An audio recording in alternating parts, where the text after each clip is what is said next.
Olá, seja muito bem-vindo à nossa aula de número 4 com o tema As poderosas ferramentas de gestão e controle de métricas, tá? Então, se você chegou até aqui na nossa aula de número 4, é porque você já conseguiu estabelecer a base do autoconhecimento, você já tem listado os seus pontos fortes e suas fraquezas, já entendeu que você precisa fortalecer esses aspectos levantados nas suas fortalezas, da mesma maneira que você precisa isolar suas fraquezas.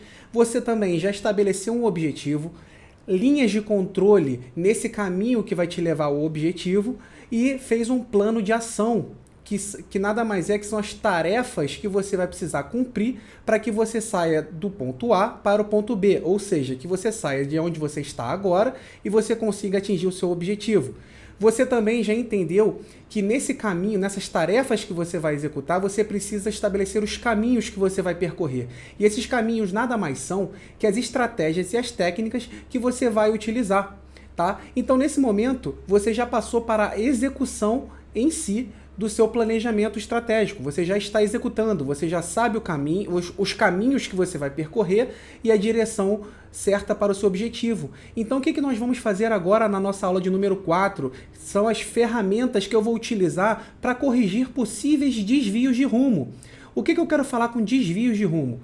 É simplesmente quando eu estabeleci aquelas técnicas, as estratégias para eu chegar no meu objetivo. Por vezes, como a gente falou na aula anterior, por quaisquer motivos, você sai desse caminho, ou porque você está seguindo palpites de outras pessoas, ou porque por algum tipo de emoção ou falta de disciplina, você simplesmente desfocou do seu caminho e foi para uma outra técnica desconhecida por você, não validada, ou que você não se sente confortável naquele ambiente. Então, por isso, você saindo do seu caminho, podem acontecer duas coisas. Ou você vai demorar mais tempo para atingir o seu objetivo, porque nesse percalço aí, nessa saída do seu trajeto, você vai encontrar mais dificuldades, vai levar alguns heads inesperados por falta de conhecimento técnico, tá? E vai demorar mais tempo para atingir o objetivo. Ou 2, você não vai alcançar seu objetivo nunca, porque você vai ficar patinando naquele famoso ganha-perde das apostas e você não vai sair do lugar, tá? Então, o que eu preciso que você entenda nessa aula de hoje? Que você precisa acompanhar, tá? Acompanhar as métricas. E como você faz isso? Com uma planilha de gestão. Quando a gente fala planilha de gestão, muita gente chama de gestão de banca. Não é simplesmente gestão de banca. Eu não estou vendo a banca. Eu estou vendo várias métricas que ela me entrega.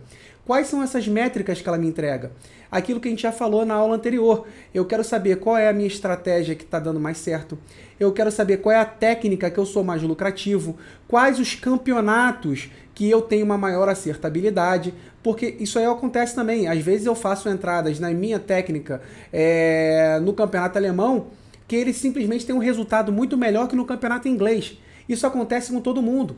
Eu mesmo, com as minhas estratégias de cartões, eu me sinto muito mais à vontade e confiante no campeonato alemão do que no campeonato inglês, que é um campeonato que o juiz naturalmente ele deixa correr mais o jogo. E o alemão já é um campeonato já mais truncado, tá? Da mesma maneira que o italiano e o espanhol, tá bom? Então, essas métricas eu preciso levantar. Eu vou levantar onde? Na minha planilha. Na minha planilha, que eu chamo de planilha de gestão, e não simplesmente gestão de banca.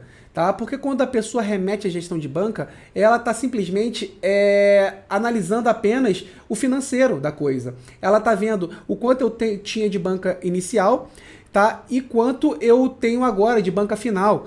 Tá? E não é isso que a gente está buscando. A gente está buscando levantar todos esses dados e também a parte financeira. Ou seja, eu vou verificar o quanto eu comecei na minha banca e o quanto eu terminei naquele período que eu estabeleci como linha de controle. Não necessariamente é o período mensal ou semanal, tá? Muita gente gosta de falar que meu resultado no mês foi tanto. Eu já falei para a gente parar com esse negócio de resultado de mês. A gente tem que pensar em resultado na minha linha de controle número 1, ou seja, na minha meta 1, tá? Então, se eu dividir em várias linhas de controle, nesse momento eu sou capaz de quê? De pegar na minha linha de controle 1 e falar, atingir o que eu estabeleci como meta número 1, sim ou não? Sim, bacana. Então eu vou ver tudo que eu fiz de certo, tá? tá? Vou repetir sempre o que eu estou fazendo de correto, e aquilo que eu estou fazendo, os heads, ou aquilo que eu estou fazendo de errado, que eu preciso melhorar, eu vou buscar retificar, procurar identificar onde é que foi o erro que eu poderia ter resolvido, que eu poderia ter evitado, sim ou não. Então, se eu poderia ter evitado, eu vou ter que fazer um levantamento daquilo que eu posso melhorar para que aquele erro não aconteça novamente, tá? Então, esse é um ponto. E eu vou, nessa linha de controle, eu estou verificando também a parte financeira. Qual foi a minha outra métrica que eu preciso ver, que é o retorno sobre o investimento, que a gente chama de ROI. Tá? Como é que foi o ROI em relação a todas essas estratégias e técnicas que eu utilizei? Ele foi positivo? Sim ou não? Qual é eu estou tendo uma constância? É claro que na nossa meta número 1 eu não vou ter base de comparação para saber se eu vou estar com essa métrica, esse resultado constante ou não. Tá? Antes da gente prosseguir, eu quero tirar uma dúvida já que pode estar pairando na sua cabeça. O que é o ROI? O ROI, esse retorno sobre investimento, é aquele volume financeiro que eu coloco em determinada entrada, em determinada aposta, e é o retorno que eu tenho em cima daquela aposta, daquele investimento feito, e não em relação à minha banca total. Tá? Então esse ROI eu preciso estar sempre monitorando, da mesma maneira, até porque ele vai impactar no resultado em cima da minha banca. Tá? Daquela mesma maneira que eu falei, quando eu já vou fazer um adendo aqui em cima da matéria gestão de banca, se assim a gente pode chamar, tá? Até porque a gestão de banca é um pilar das apostas esportivas. A gestão de banca, nesse momento, você precisa monitorar não a quantidade de unidades que você ganhou. Tá? Foi o que eu falei, muita gente pergunta quantas unidades eu divido a minha banca. Minha banca é de X. Em quantas unidades eu divido? Não importa, tá? Naturalmente, muitos tipsters falam para você dividir em 100 ou 50, tá? Por quê? Porque facilita o cálculo, apenas por isso, tá? Mas no pau da goiaba, o que você precisa entender é que você faz qualquer tipo de investimento com uma porcentagem sobre a sua banca. Tá? Então, por que você tem que tomar cuidado com unidade? Até porque tem muitos tipsters por aí que eles acabam falando em unidade, jogando números para cima, quando na verdade ele está fazendo uma divisão de banca com muito mais unidades. Então aquilo ali parece um resultado fenomenal, quando na verdade é algo, às vezes, até abaixo da linha ideal. Tá? Então, esse cuidado que a gente tem que ter. Quanto eu divido a minha banca? Não importa. Faça a divisão por 100 ou por 50, simplesmente por facilitar a sua visualização. Tá? A gente faz essa divisão de bancas, na verdade, para você não ter noção do dinheiro, o quanto eu perdi ou o quanto eu ganhei, porque isso impacta a sua mentalidade, a sua emoção. Aquilo ali, se você fala que você perdeu tantos R$1.000 ou tantos reais, aquilo pode impactar a sua tomada de decisão futura. É por isso que a unidade é utilizada, tá? Então, ela também é uma métrica, tá? Eu falo porcentagem de banca, tá? Simplesmente para você ver que isso daí pouco importa, tá? Mas que você faça em 100 ou em 50, porque você precisa tirar o número que está na sua banca, tá? Se você quiser até ocultar do seu visor da casa de apostas, é interessante. Por quê? Porque às vezes quando você leva alguns heads, aquilo pode impactar e você acaba naturalmente e inconscientemente, aquilo ali faz com que você queira recuperar o head levado. Tá? Então, muita calma nessa hora. Tá? O que você tem que ter sempre em mente é essa planilha de gestão que você precisa manter, você precisa acompanhá-la para fazer os ajustes necessários dentro das linhas de controle que você estabeleceu, para que você ajuste aquilo que precisa ajustar e você não saia daquilo que você se propôs a fazer. Se eu falei que eu vou por esse caminho, eu vou por esses caminhos, eu não vou por outro. Então, nesse caminho, eu sei que eu tenho uma linha de controle 1, 2, 3, 4, 5, quantas você determinou.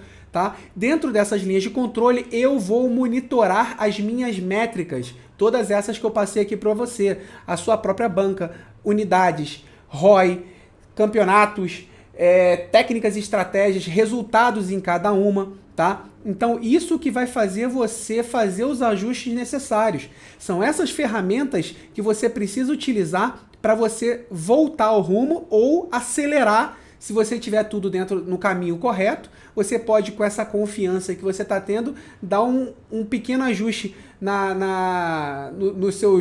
no seu câmbio ali para você acelerar em direção ao objetivo. O que eu quero dizer com isso? Você simplesmente pode fazer algumas entradas com algumas stakes já um pouco maiores. Por quê? Porque você já viu que suas estratégias que estão sendo utilizadas estão sendo muito boas, estão tendo um resultado muito positivo, as suas métricas estão dentro do esperado, ou seja, seu ROI está muito bom, a média que você está atuando nos campeonatos e nas técnicas que você está utilizando está tendo um resultado muito bacana. Então, o que eu posso fazer a partir de agora? Se eu estava fazendo uma entrada com uma unidade, no campeonato alemão, que eu tenho um resultado excepcional, eu já posso fazer uma entrada com 2 unidades. Eu estou dando um exemplo, tá? De uma forma que você pode fazer o ajuste na sua linha de controle para que você possa dar arrancada para a linha de controle 2 e assim por diante até a gente chegar no nosso objetivo. Deu para pegar? E isso tudo que eu falei, essa parte de gestão, de acompanhamento de métricas, ela nada mais é que uma vertente de uma matéria dentro do mercado esportivo, que é a gestão de banca, tá? E é nada mais que isso. Só que eu inseri essa parte dessa matéria dentro do nosso planejamento estratégico. Se você percebeu, você, como a gente falou no início da nossa aula, você já se conheceu, estabeleceu objetivos, linhas de controle, tarefas a serem executadas, os caminhos a serem percorridos, e dentro de cada linha de controle, nesse caminho, você já consegue fazer os ajustes para poder acelerar em direção ao seu objetivo. Nós estamos praticamente com o planejamento estratégico montado. Se você rascunhou tudo isso que eu falei e vai colocar em prática e fazer os ajustes dessas métricas no decorrer do tempo, você pode ter certeza que você está à frente de mais de 90% de todos os apostadores no mercado que nós temos aqui. Pode ter certeza. Faça com calma, faça com tranquilidade. Tudo isso que eu passei você não vai encontrar em lugar nenhum. Em lugar nenhum você vai encontrar isso que eu estou passando, tá? Eu estudei muito, fiz muitos cursos, tenho mais de 8 anos de apostas esportivas, hoje me sinto confortável, tenho uma lucratividade muito boa, está dentro do meu objetivo. Hoje eu posso dizer que eu atingi meu primeiro objetivo traçado lá atrás. Lá em 2012, hoje eu atingi meu objetivo. Eu já tenho um novo objetivo para daqui a 15 anos. E é assim que funciona. Tenho minhas linhas de controle, tenho minhas metas e vamos batê-las juntos, beleza? Te encontro então na nossa aula 5 para a gente finalizar nosso curso de planejamento estratégico no mercado esportivo. Um abraço e até breve.